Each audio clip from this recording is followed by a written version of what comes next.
Are you about done over there?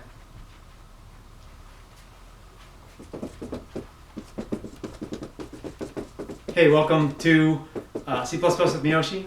Today I'm going to talk a little bit about primitive or fundamental data types in C++ and also about a not so primitive data type called string. So if you think about primitive data types, we have really int, float, double, char, and boolean are our fundamental data types. There are probably some other ones in there, but those are our main ones that we use. And when you think about a fundamental data type, you think about how much memory they have. You know, some of them will have a little bit more than others, and that's great. But you have these fundamental data types, and they've got however much memory they use, that's however much memory they use. Strings are a little bit different because strings are collections of characters, and they're not really fundamental data types, but we can think about them that way. So when you think about a fundamental data type, you can think about integers and floats and doubles, and even characters you can add to them, because even a character is really just an integer, but you can add to them, you can subtract from them. You can do all sorts of things. You can make them constants and all those kind of great things.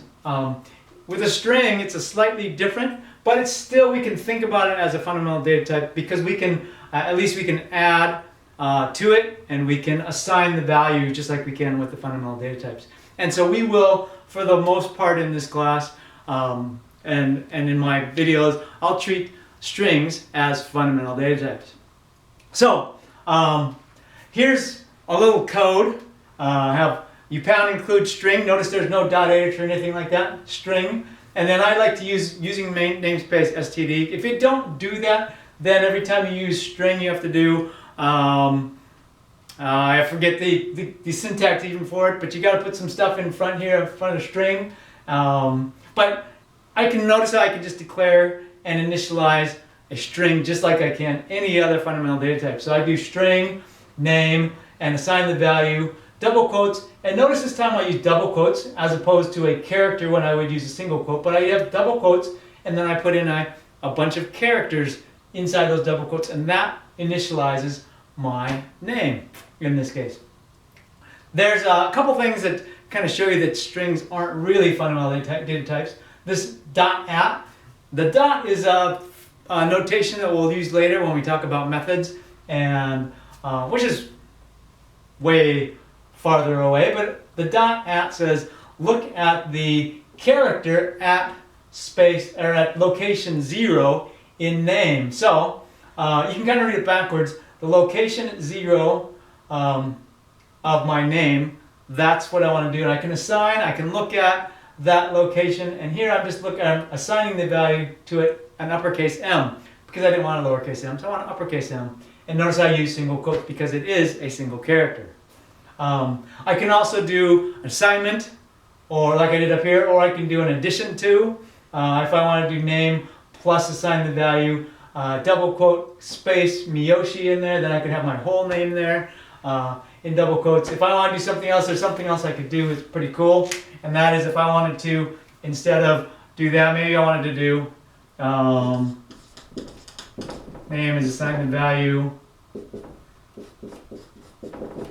Miyoshi, comma, space, plus name.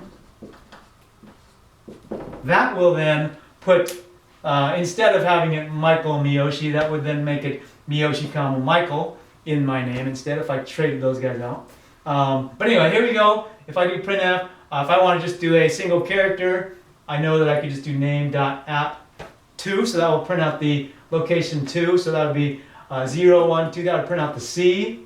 If I want to do name or printf %C and I do name with these square brackets, this is the same thing as doing the at. If I do a 3 instead, that's going to do the H, which is the fourth character. Again, numbered 0 through 4 there, or 0 through 3. 0, 1, 2, 3. All right? And here, this is the last thing I want to show you about strings, and another reason why we know it's not a fundamental data type is if I do printf and I do a %s. A %s is a C++ string or a C++ character array. And so if I do a %s that says print out the whole character array, or the whole string in this case, and what I have to do is I can't just put name there. I have to do a comma name dot C underscore str open close parentheses, and of course I have my end parentheses for the printf and then a semicolon. So that's kind of the last thing that shows you it's not really a fundamental data type, but we can treat strings like it. When we get into branching, we know that we can use even the equals or the not equal to later on. You can even use less than, greater than, less than equal, greater than equal as well when you do comparisons.